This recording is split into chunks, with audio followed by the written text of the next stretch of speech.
GD West Legal Exercise number 18. Be ready, start.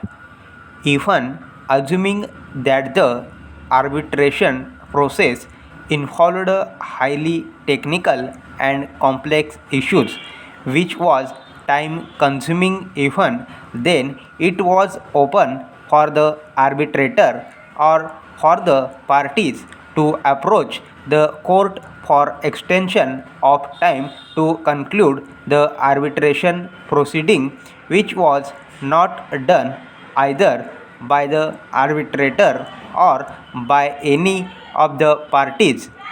As correctly noted by High Court in its impugned judgment, there was no cogent reason for the delay in making and publishing the award by the arbitrator. He already had the relevant materials at his disposal and could base his findings on the observations made by the three arbitrators who were appointed prior to him. It has been correctly observed by the High Court that the arbitrator had become factious officio in the absence of extension of time beyond 30th of September 2005 to make and publish the award. After the said date, the arbitrator had no authority to continue with the arbitration proceedings.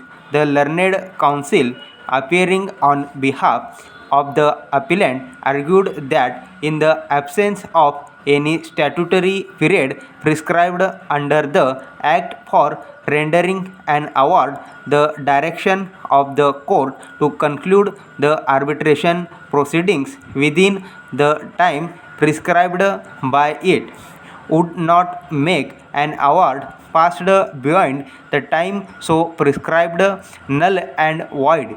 He further argued that the High Court was wrong in not extending the time fixed by it in the order for early conclusion of the arbitration proceedings and terminating the mandate of the arbitrator, when neither the Act nor the arbitration agreement prescribed any time for making and publishing the award.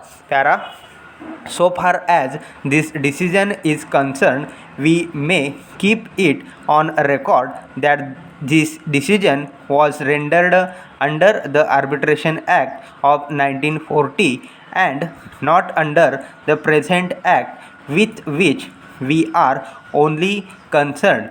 In view of our reasoning given hereinafter and in view of the facts involved in this case, we do not find any ground to rely on this decision of this court. For the purpose of this case, we have carefully gone through para 8 of the decision relied on by the learned counsel for the appellants.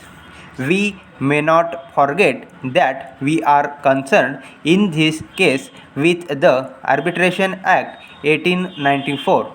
Without going into the details of this decision, we may simply say that this decision cannot have any direct application.